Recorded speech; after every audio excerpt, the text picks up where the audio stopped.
Well, now, without any further ado, our keynote speaker here and our guest, we flew all the way from Graham County, Arizona today, and we really appreciate his going to that trouble to come visit with us, is Sheriff Richard Mack. Sheriff Richard Mack is a two-term county sheriff of Graham County, Arizona. In 1994, he filed a lawsuit that stopped the feds from forcing another illegal mandate on the counties, which was the Brady Bill. He won in U.S. Supreme Court based on the 10th Amendment. He'll tell us a little bit about that tonight, I'm sure.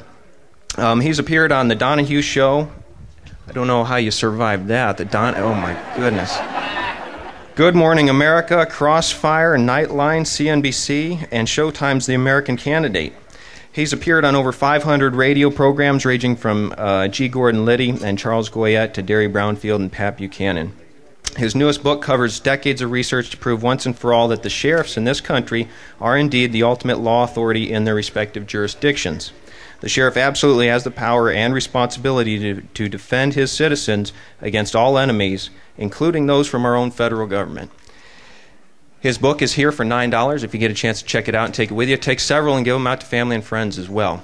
Sheriff, thank you.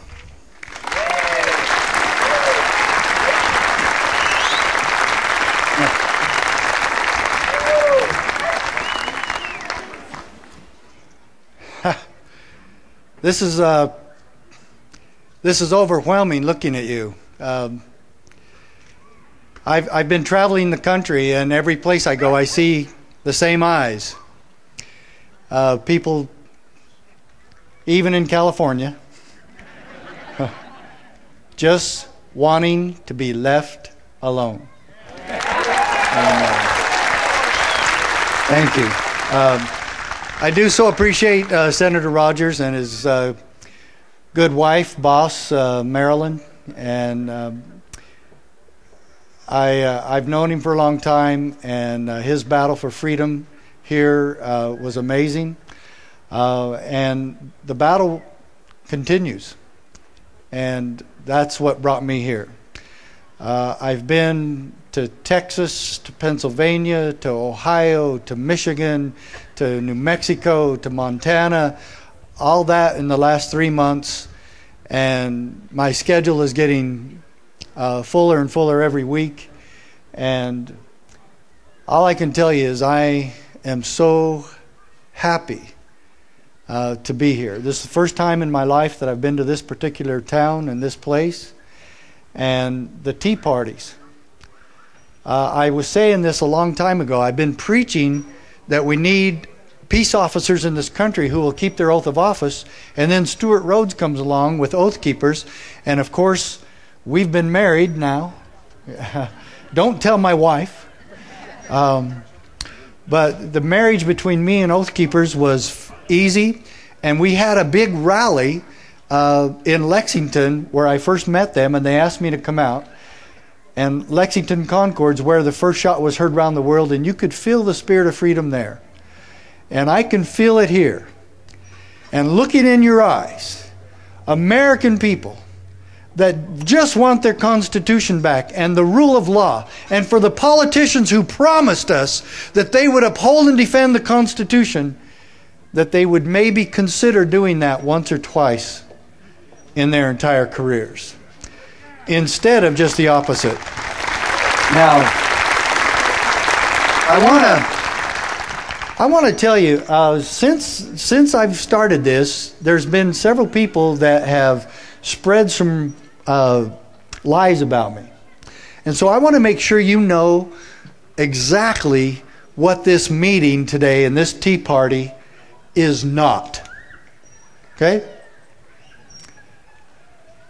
It is not supporting violence in any way. Okay? Do I support the original Boston Tea Party? Oh, hell yeah. Oh, yeah. But they weren't throwing politicians in the Boston Harbor. I know. What were they thinking? But I'm hoping to keep this process peaceful, and that's my goal. to restore our freedom and our Constitution as the supreme law of the land. My goal is to keep this peaceful. But I will warn the politicians, if this doesn't work, it won't be the tea next time. Okay? Now,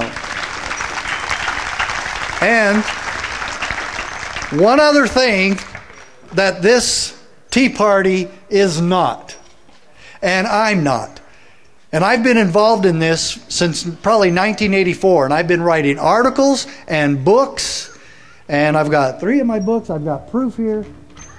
This book, it was first originally written in 94. I rewrote it in 2000. This book, 1999. This book, just this year. This book has been out since February 15th and already has sold over 13,000 copies. Okay? Now, it should be about 13,400 tonight, right? Okay. Do not leave this meeting without it, and you're going to see why in just a minute. Because it's absolutely proof positive that state sovereignty and local autonomy and local officials can stop the incursions and the criminality of Washington, D.C. Okay? Proof positive right here. Okay? Now, this meeting, and I would not be here if it was otherwise, but the rumors about me is that for some reason, after you stand up for the Constitution and you quote the Founding Fathers, they want to call you a racist. Okay? And Morris Dees of the Southern Poverty Law Center, what the heck does that mean? The Southern Poverty Law Center.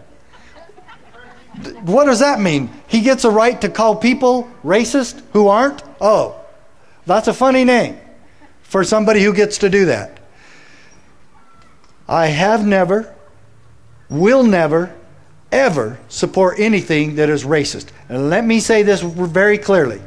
Freedom and our Constitution is for all races, all religions, all people, everyone.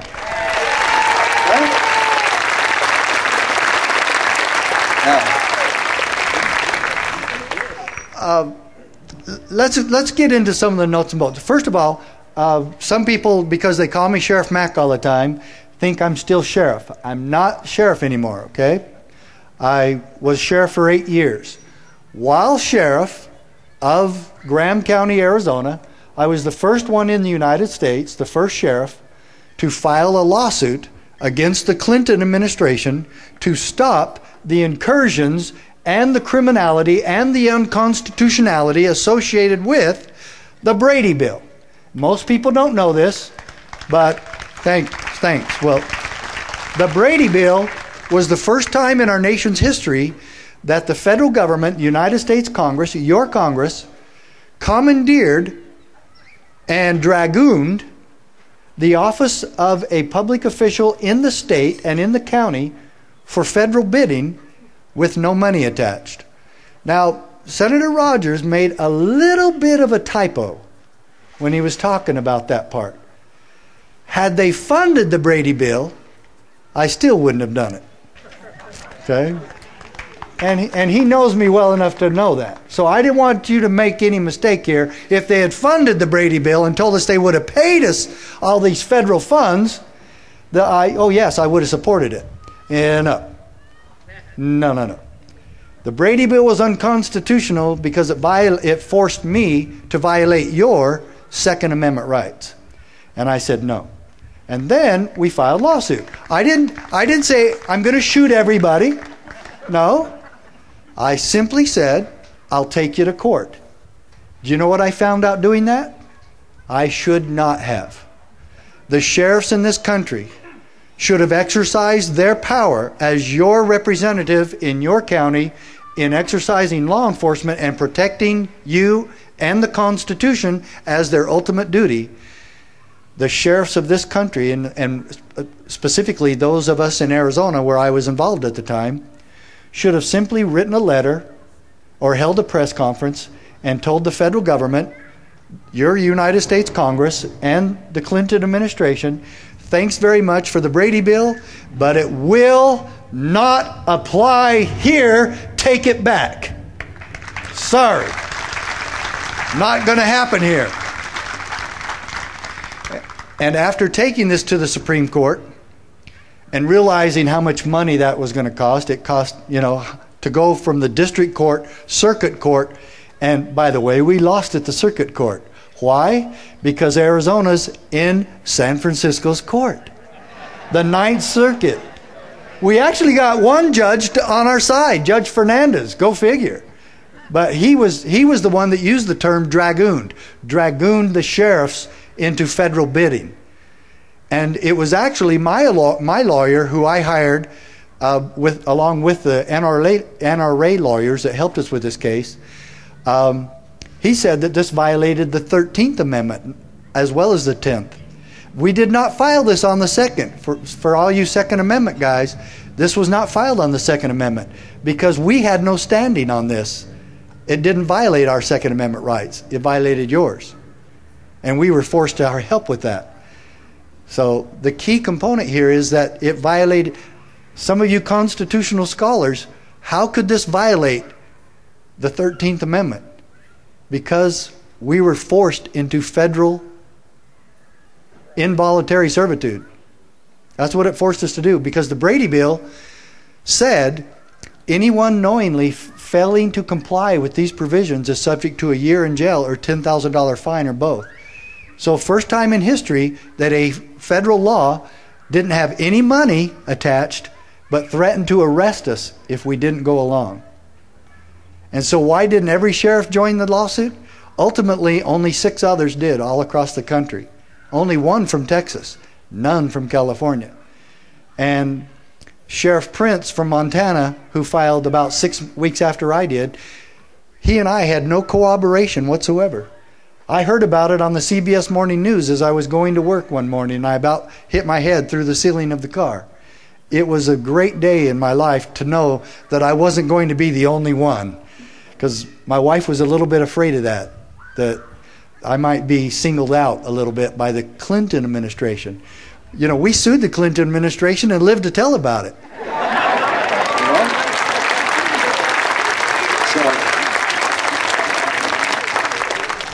First, another thing I want you to know is that everything I say today will be documented in, I guess I'm going to show you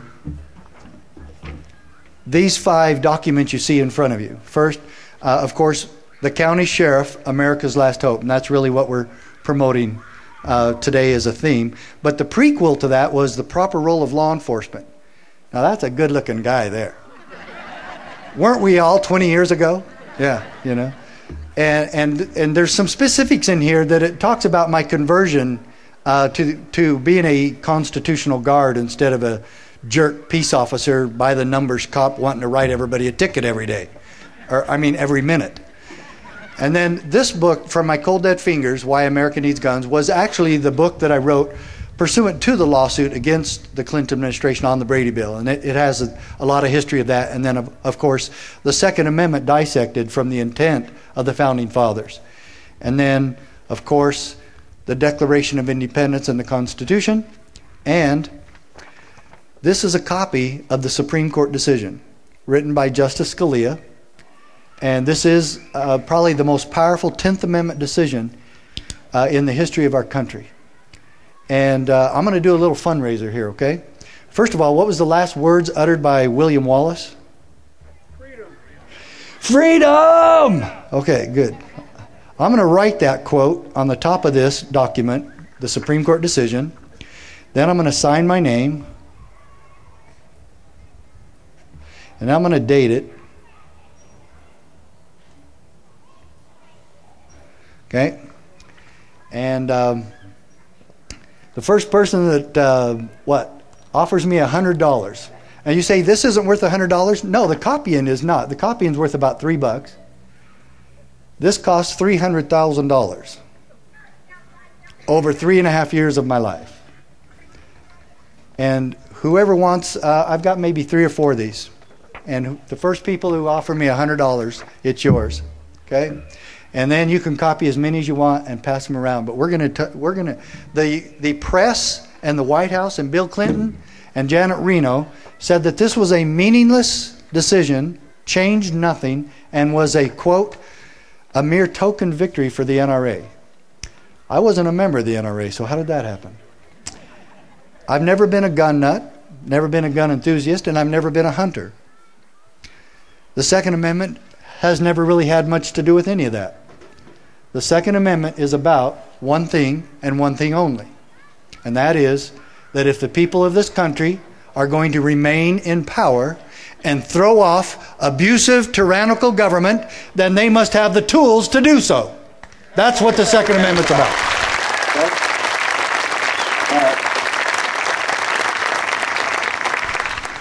Right at the beginning of this, it says, the petitioners here, talking about Prince and myself, object to being pressed into federal service and contend that congressional action compelling state officers to execute federal law is unconstitutional. Then on page 8, it says, you think this is meaningless, folks? Do you think Clinton's told the truth about that? We have held, however, that state legislatures are not subject to federal direction. End quote.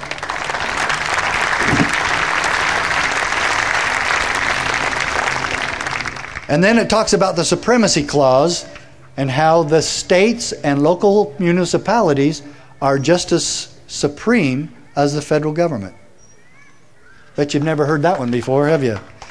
And then right here, page 17. See if this is worth that $100 to you, okay? It is an essential attribute of the states that they retained sovereignty, that they remain independent and autonomous within their proper sphere of authority. He's talking about the states there, not the federal government. It is no more compatible with this independence and autonomy that their officers be dragooned, as Judge Fernandez put it, into administering federal law than it would be compatible with the independence and autonomy of the United States and its federal officers to be impressed into the service and execution of state laws. We are equal, except they have much less power, and the sphere of the federal government is much smaller. And that's what we're going to be talking about right now. And one other quote from this decision. But the Constitution protects us from our own best intentions. But the Constitution protects us from our own best intentions. It divides power among sovereigns and among branches of government precisely so that we may resist the temptation to concentrate power in one location as an expedient solution to the crisis of the day. End quote. Do you think that's meaningless? Now, there's one thing also that this decision says. It calls us the CLEOs. Now, you know how Washington, D.C. is hooked on calling everybody a new acronym, right? The CLEO, the Chief Law Enforcement Officer. Well, this decision says the CLEOs challenge this suit, or sought to challenge this whole bill, okay? The CLEOs, Sheriff Prince and me. We're CLEOs. But do you get what they're saying? The sheriff. We have a Supreme Court decision. Says the sheriff is the CLEO. They're calling us the CLEO. The Chief Law Enforcement Officer. It didn't say the FBI. Didn't say the BATF. Didn't say the DEA. Didn't say anybody else in the federal government, because they're not. Nor the IRS. Thank you. And so here we go. And we're going to talk about this just a little bit here, okay? But one of my favorite Tea Party people, Alan Keyes, I heard him speak in Utah not too long ago. And right then I was rewriting this book, and I said, oh, I got to put that in the book. This is what he said. Quote, "The only difference between today's slavery and the slavery of the Old South is that at least the plantation owners paid for the chains.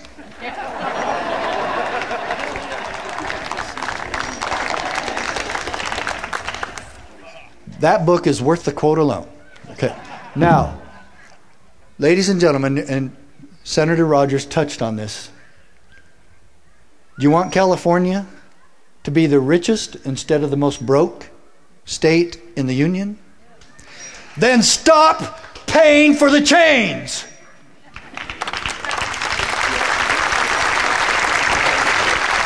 Now, I've got more.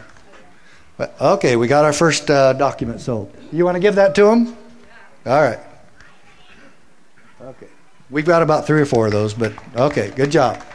Now, how do we stop paying for the chains? You tell your state to tell the feds and the IRS that we will no longer send California money to the Washington, D.C. cesspool of corruption, and we will keep our money here and we will send you what we think you need. And I'm not kidding. That's not a joke. Okay? I'm not kidding on this. Okay? Now, you'll remember history, and I've done a lot of research on this. And I looked at, one, how many sheriffs have ever sued the federal government and won a case at the U.S. Supreme Court. I haven't found anybody else except Sheriff Prince and myself. Now, and I looked at how many people have sued Bill Clinton over the last 20, 30, 40 years. And you know that Sheriff Prince and I are the only ones ever to sue him on a non-sexual matter?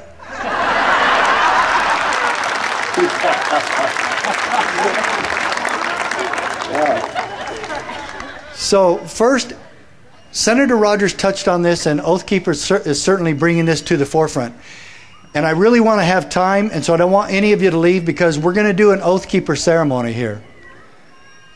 You, we, the people, are going to stand and take the oath today. Only those who absolutely believe that you will keep it, and that you will pledge your life and fortune and sacred honor to this holy cause. And those of you who wish to do that, young and old, will stand with me tonight and take that oath. And we're going to do that in just a little bit. But first, why do we take an oath? Why is it when he was a Marine, and when you become a peace officer, or when you were in Vietnam, or when you were any other public servant, even some school teachers take this oath? Take an oath of loyalty to the Constitution. Why? Because the Constitution requires it. Did you know that? It does. Article 6 of the United States Constitution. Before mentioned, and the members of the several state legislatures and all executive and judicial officers, both of the United States and of the several states, shall be bound by oath or affirmation to support this Constitution. If you do not take the oath, you are violating the supreme law of the land. If you do not keep your oath, you're violating the trust of the people. And that's all this is about. That's all I'm about. We follow the Constitution, we keep our word, we keep our oaths, and we put the Constitution back as the supreme law of the land. That's it. That's what your sheriff's responsibility is. That's what your responsibility is. And why do we have government? Where do we see that? Do any of our foundational documents tell us why we have government? Well, of course. It's not in the Constitution necessarily, but there's a lot of support there for it. But the promise was the Declaration of Independence. To secure that promise was the Constitution. And it's right here. You hear this all the time, don't you? Every 4th of July, or every time you hear a politician spouting off about, how he's going to, take care of you, That should really worry you, by the way, when somebody says that from Washington, D.C. Okay? But I'm here to tell you, we have got to shift our paradigm to local. Stop worrying about Washington, D.C. Stop worrying about chemtrails and whether Obama has a birth certificate. And Orly Tate's, God bless her, let her take care of that. But we have got to concentrate right here. This is where we can get our freedom back. If any of you think we're going to get our freedom and Constitution back in Washington, D.C., then I've got beachfront property for you in Omaha. It's not going to happen in the cesspool of corruption. How many times do we have to get hit over the head with the Washington, D.C. baseball bat of corruption and still think there's some sort of hope there? God bless Ron Paul, but you know what? Being alone there, he's not going to get too much by way of freedom, is he? And I love him. I voted for him, I support him. I know him. I called him a while ago, told him about this. And absolutely, he is right on every issue. I've never disagreed with him on any issue. But where do we now concentrate on those issues? Washington, D.C.? No. That's a waste of time and money. It's all that place is. And if God doesn't strike down Washington, D.C., he owes Sodom and Gomorrah an apology. Yeah. So forget Washington, D.C. We hold these truths to be self-evident, it says. That we're endowed by our Creator with certain unalienable rights. That among these are life, liberty, and the pursuit of happiness. What is next? Well, what did I start this with? Where do we see what government is for? To secure these rights. Governments are instituted among men. Declaration of Independence. To secure what? To secure these rights. Life, liberty, and the pursuit of happiness or property. Why do we have a dog catcher? And all the way down to the president.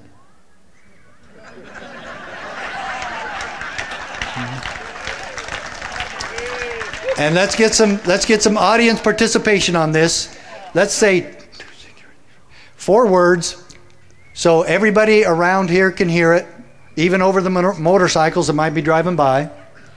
Why do we have government? To secure these rights. Again, to secure these rights. And if they're not doing that, then we don't need them. And they're violating their oath. Okay?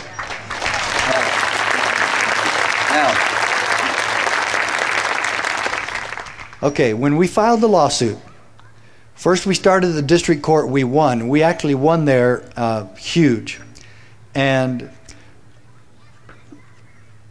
it was amazing how many principles were involved in this, because Scalia, in writing the decision for the majority, actually quotes Madison and the Federalist Papers. Can you imagine that? A Supreme Court decision quoting the foundational documents and the founding fathers in his decision. It doesn't happen very often. Not at all.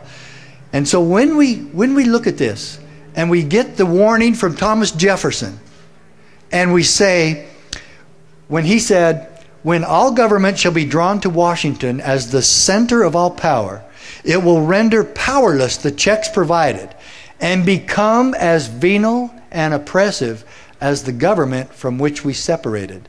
King George III. When government becomes venal and oppressive, my dear friends and fellow Americans, when it becomes venal and oppressive, as it is today, and never more so in the history of our country, including 1776, where can we turn for peace and safety and protection? Washington, D.C.? I told you, not Washington, D.C. It's your county sheriff. It's him. It's your local authorities. The county sheriff, America's last hope. Okay? That's where it is. That's what we're concentrating on here. The back of the book has an endorsement from Sheriff Joe Arpaio from Maricopa County in Phoenix. He's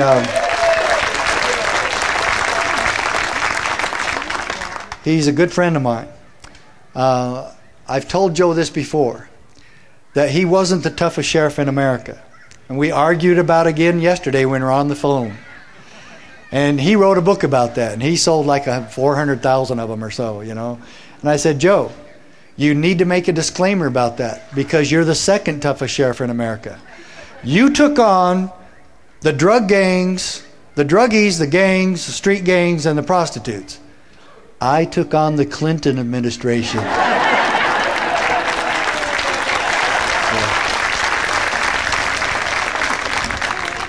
Page 19. Let's make sure any of you that have this.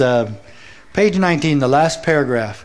James Madison warned, there are more instances of the abridgment of freedom of the people by gradual and silent encroachments from those in power than by violent and sudden usurpations or wars or foreign enemies. So where do we concentrate? What did he just say there? He just said what I've said. It's on my website, acmack09. I've said this for years. It's in my books. It's in this book. That the greatest threat to God-given constitutional American liberty is our own federal government. I hope that doesn't shock you. And it doesn't please me to say it. But it's the truth. And where do we have to then stand against this and stop these venal and gradual encroachments? The only problem with it is they're not silent and they're not gradual. And we're watching our country die. And if we do not get the support of our local officials, and if we do not get the sheriffs of this country standing as an army, marching as if to Washington, D.C., for us, for each of us here, we will continue and we will watch America die.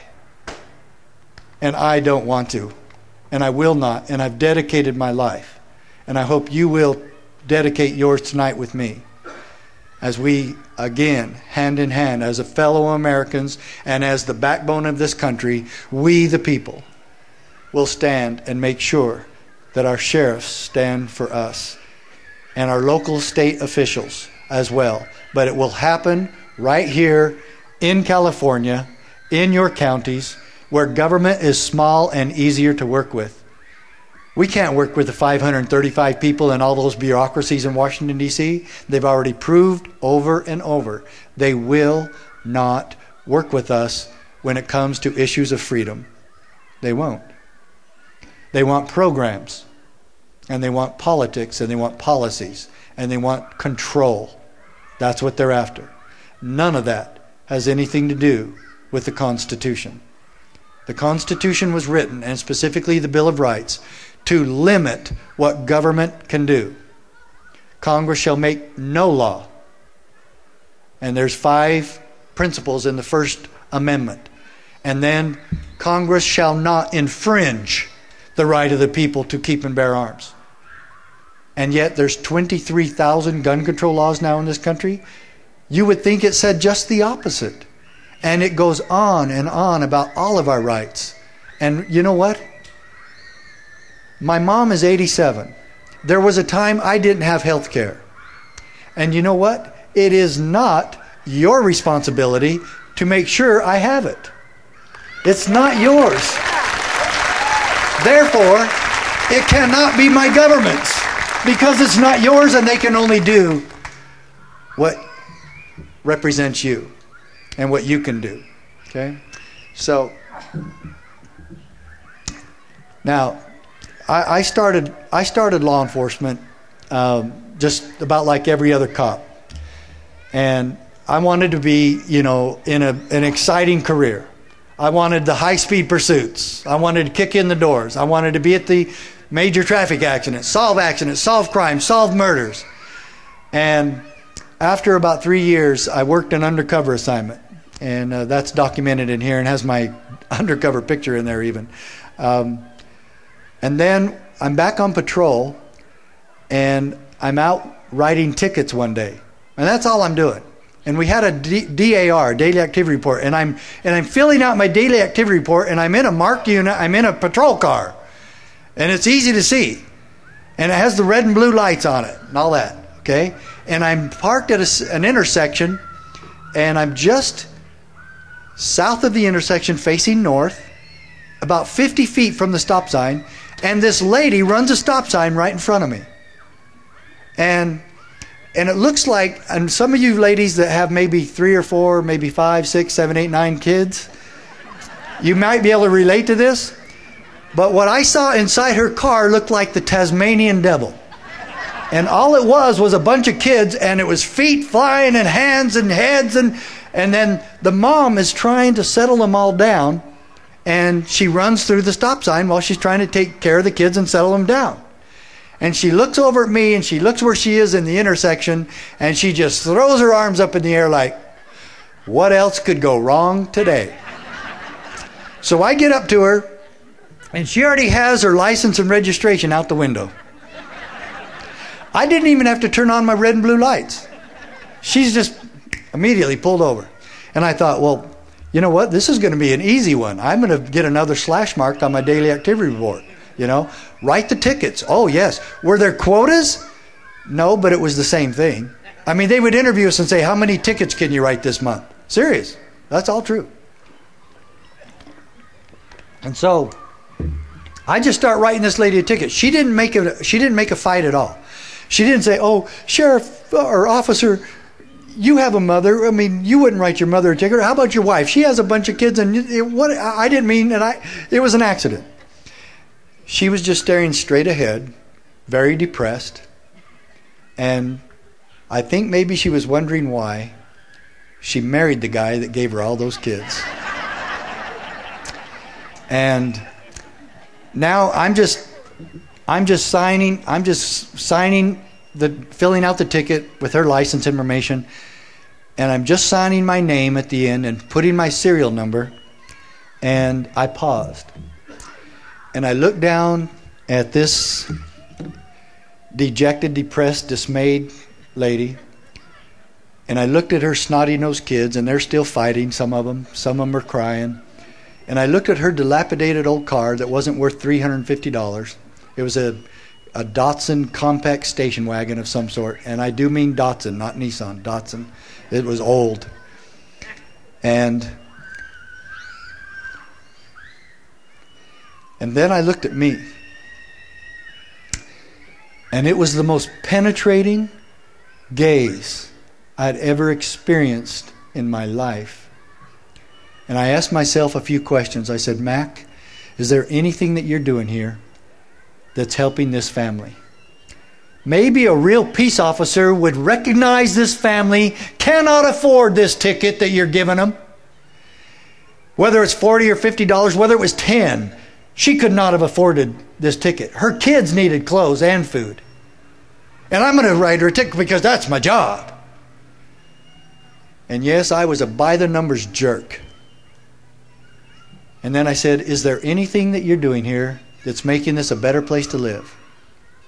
Maybe I could have told her, ma'am, there's a school right here. We were right next to an elementary school. Why don't you let your kids out over there at the playground and let them swing and play and get their energy out for 10 or 15 minutes, and then collect yourselves, get back in the car, and go down the street. How does that sound? I know you didn't mean to do it. You didn't hurt anybody. You were trying to help your family, and now I'm going to try to help your family too. Oh, no, we're just going to write the tickets. That's what we're here for.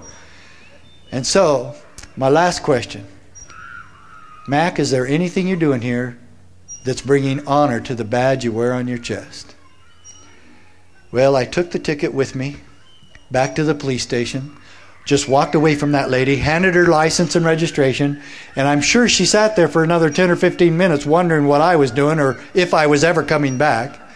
I never said a word to her, because if she had thanked me for anything, it would have made my shame even worse. I deserve no thanks whatsoever. And the next day, I was working swing shift at this time. Swing shift starts at 3. Briefing starts at 2:30. I came to work at 2:15. Went to the city clerk's office, and I promise you, with God as my witness, I do not know why I asked this. I said, did I take an oath of office? And the city clerk says, yes. She said, would you like a copy of it? It's in your file. And she gave it to me. And I read it. And now I'm going to go quit my job. Because I, Richard Mack, solemnly swore or affirmed that I would faithfully uphold and defend and obey the United States Constitution and the Constitution of Utah, just like the senator said in California. That's the two constitutions you swear to, and the U.S. Constitution is always first. Usually the state constitutions are just much stronger and supportive of the federal constitution. But that's what you swore an oath to do. I'd never read either one of them, and I took that oath as a ceremony so I could get a paycheck. That's it. And I'm serious. I'm going to quit my job. And right before I'm walking into the chief's office and I'm actually taking the badge off my shirt, I said, wait a minute, Mac, wake up, dummy. You don't need to quit your job. You need to quit being a liar and a hypocrite. So right after briefing, I said, hey, great, I get to keep my job. Thank you. And I said, I went right back to briefing, and right after briefing, I went home. And I got the World Book Encyclopedia, the part that said U.S. Constitution. And I read it. Every time I wasn't making a call or doing anything else, I was doing the most important studying and research of any police officer's career. Studying the Constitution. And I knew then that I would never be on the wrong side again. And then, about 4 months later, we get a notice at the police department on the bulletin board advertising a police training called Constitutional Studies for Law Enforcement Officers. Man, is this an answer to prayers or what? And the instructor was a man by the name of W. Cleon Skousen. And I went to his training. It was 2 days at the University of Utah, and there was 240 big tough cops there. And we studied The Making of America, his book, and the Constitution and how it came to be through the eyes and the words of the Founding Fathers. And I was converted. Did you hear that word? I was converted to the United States Constitution. And I promised myself that I would never be on the wrong side again. And then, after I'd spent 11 years at Provo Police Department, a couple of crazy people from Arizona kept calling me and my wife and telling me to move home and run for sheriff. And this is the first time my wife agreed with me that her parents were crazy.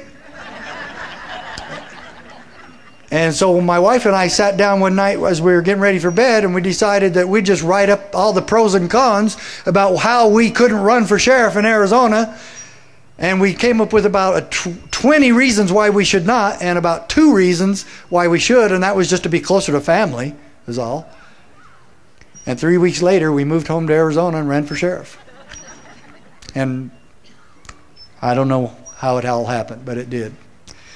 And then when the Brady Bill came out, I immediately recognized it as being unconstitutional. And I filed lawsuit. And then, of course, we lost at the circuit level at San Francisco after we won at the district level. But 2 other sheriffs in the 5th Circuit won at the circuit level in New Orleans. And so then Sheriff Prince and I were granted certiorari by the U.S. Supreme Court, and we appeared there in 1996.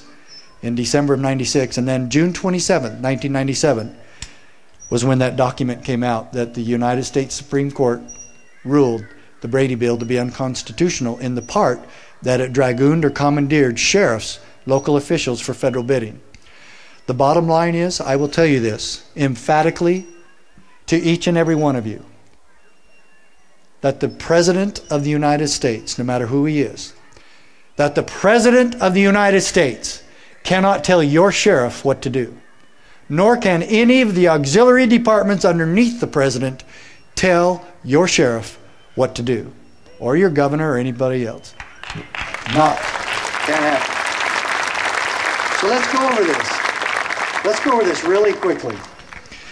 Quoting from the decision, again, it's in the book, 50 pages that every peace officer and sheriff in this country should use, read, and adhere to. Okay? Quote, the great innovation of this design was that our citizens would have 2 political capacities, 1 state and 1 federal. Get this. Quote, each protected from incursions by the other. Who's supposed to protect me from incursions from the federal government? The other government. The other governments. Each protected from incursion by the other. A legal system unprecedented in form and design, establishing 2 forms of government, each with its own direct relationship and set of rights and obligations to the people who sustain it and are governed by it. Now get this, again, quoting the United States Supreme Court, the local or municipal authorities form distinct and independent portions of the supremacy. Of the supremacy. No more subject within their respective spheres to the general authority than the general authority is subject to them within its own sphere. Well, the question is, how do we define the federal sphere? U.S. Constitution? Thank you. Article 1, Section 8. What does Article 1, Section 8 do? It says what the federal government gets to do. These are the 18 assignments that the federal government is in charge of. Are they sovereign on that? Yes. They do not have to ask anybody's permission to do those 18 assignments. If they want to come in here to your county to do those 18 assignments, I can't stop them. However, anything outside Article 1, Section 8, where must the federal government refer? The 10th Amendment and the 9th, which states anything not inside Article 1, Section 8 belongs to the states or to the people respectively. Shows you how powerful we are, doesn't it? We're equal with the states. Those powers are retained by the people and the states. So if ever the federal government wants to expand their power or bureaucracy, or just get creative, they must refer to the 10th Amendment. Those rights, anything outside the Constitution and the powers given or assigned to the federal government, must be reserved to the people or to the states. In other words, the Founding Fathers are telling all federal officials from the time they wrote this to now, and next year, and 500 years from now, that if you think we forgot anything, you can't do that either. And that's basically it on the 10th Amendment. States' rights, that's what we filed on. And that's what Scalia and the Supreme Court said over and over. The states are not subject to federal direction.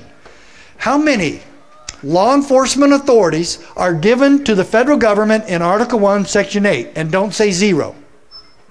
It's not zero. It's real close though, huh? Treason. And don't you wish the FBI would investigate treason? Don't you wish they would start in Washington, D.C.? And don't you wish they would try to work their way out of there? And maybe in 25 years they could maybe get out of there, huh? Okay, treason, felonies committed on the high seas, and counterfeiting. That's it. And there's another place, and I can't remember the second, I think it's Article 10, where they're supposed to protect our country from invasion. Borders. That they're in charge of protecting our borders. Bang up job, huh? Yeah, great job. And like the senator says, and we want them in charge of our health care. Yeah. Next page, just page 16. This gets even more powerful. Okay? This separation of the two spheres, remember we're talking, they're calling our power, the state power or local municipal power, spheres, our authority. The power and authority of the sheriff is a sphere. Okay? This separation of the two spheres is one of the Constitution's, get the kicker here, is one of the Constitution's structural protections of liberty. What? The separation is a structural protection of liberty. A healthy balance of power between the states and the federal government will reduce the risk of tyranny and abuse from either front. And I'm still quoting. Hence, a double security arises to the rights of the people. A what? A double security arises to the rights of the people. Folks, I am not making this stuff up. I'm only the messenger. I'm only the researcher.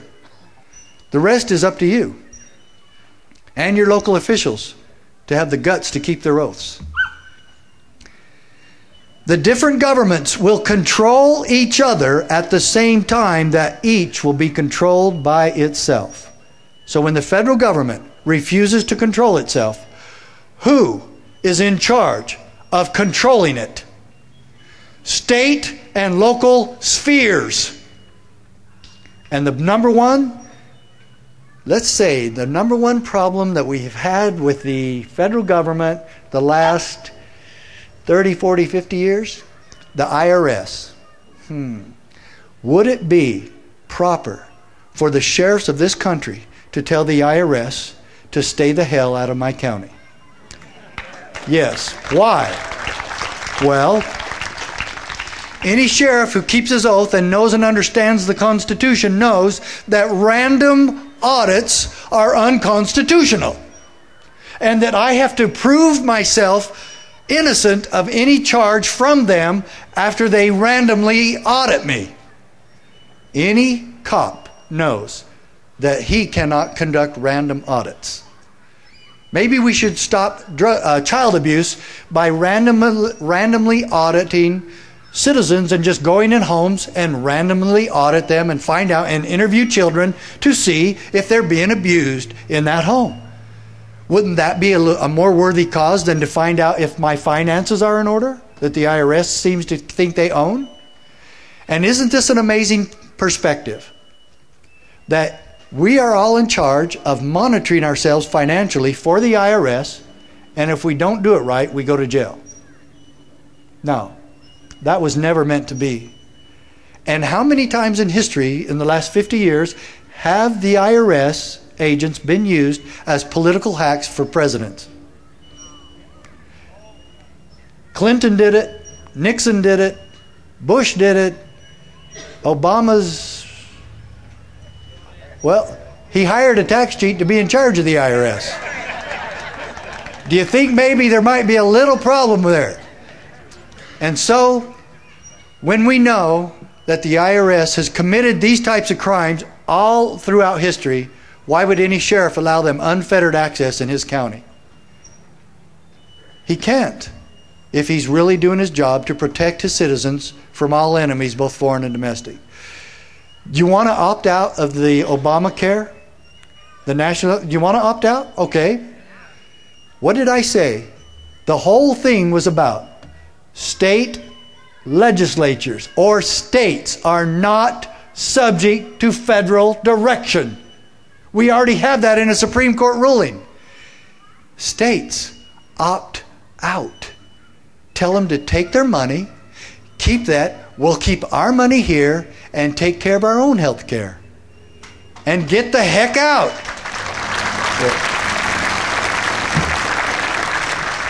In closing, what does a constitutional sheriff look like? Let's again put this in historical perspective.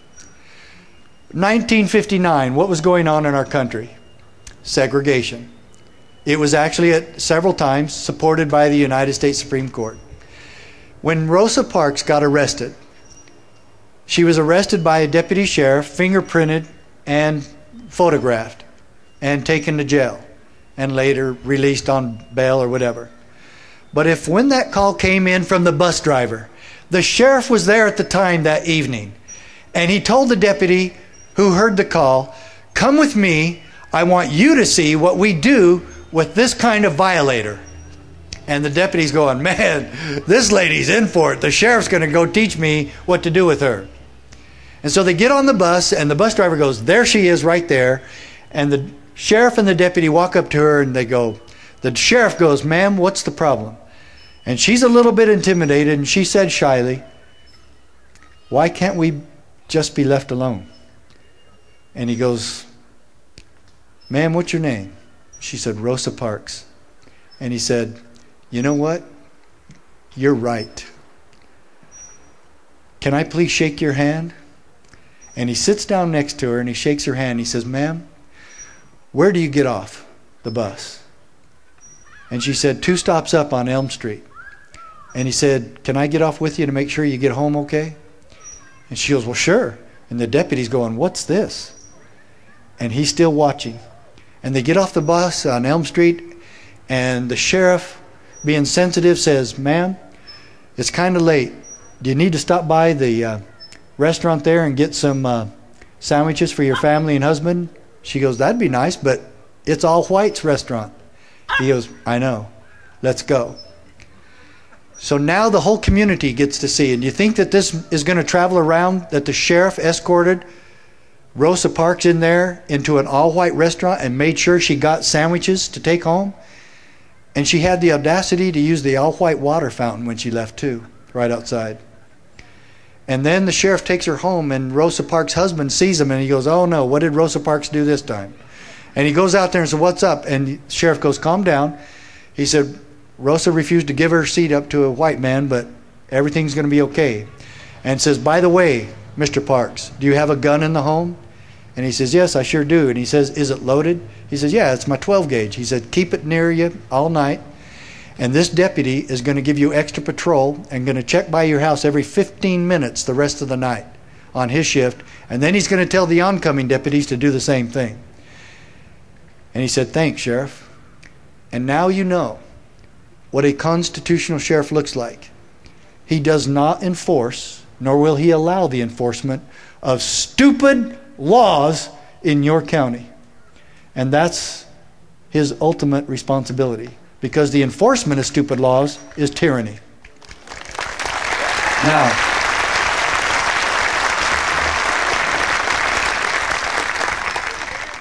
real quickly,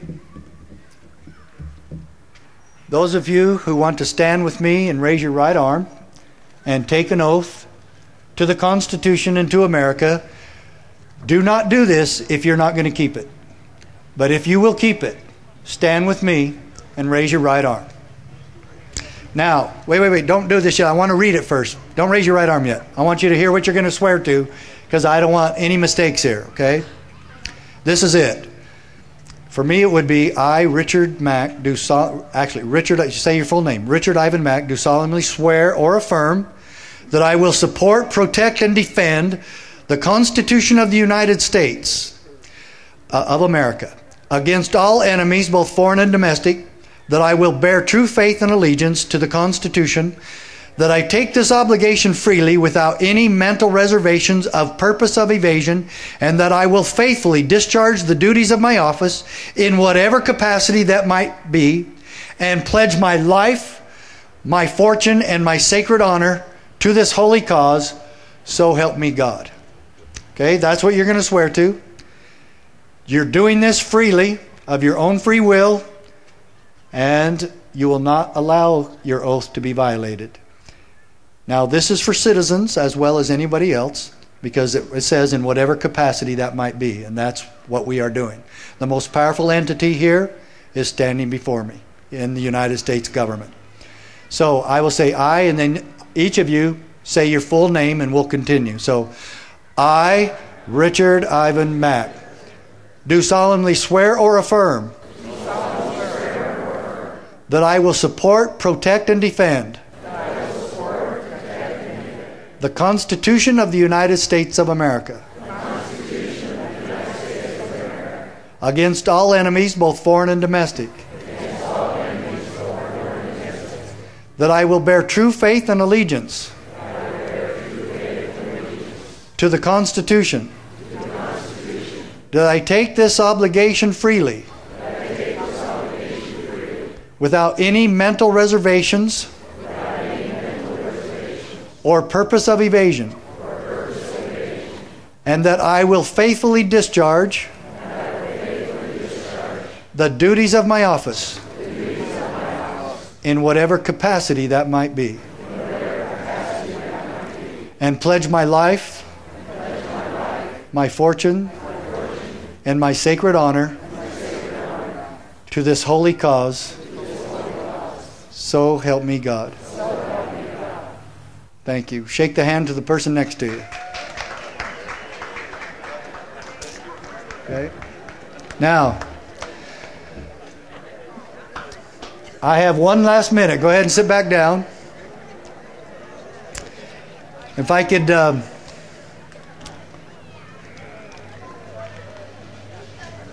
remember that police training I told you I went to? The police training that I went to back when I was a rookie cop about the constitutional studies for law enforcement, I'm now teaching that class to law enforcement across the country. So if you want that done here, let me know. But we're starting in Texas, and then we've got lined up in Pennsylvania, and we've got it in Idaho. And please just give me one more minute, because I want to share with you what I learned at that constitutional training. Cleon Skousen got up on a pedestal in front of us, all 240, and he had all 240 cops get up, and he taught us what I want to leave with you, and that's my dedication. Every fiber of my being I dedicate to you and to the Founding Fathers, and I leave you with this, what I call America's political prayer. And I give it to you out of love of for my children, for my God, and for each of you, and for all the patriots in our country that will stand and take this oath with me and stand hand in hand as we take back America. And this little prayer goes like this.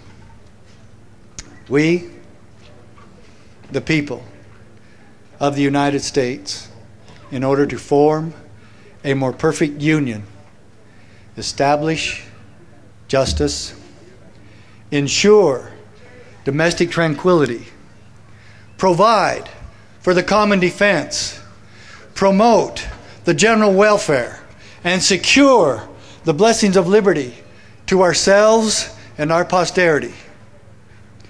Do ordain and establish this Constitution for the United States of America. And my dear friends and my brothers and sisters in America, that's the eagle. Long may she be free. Thank you so much.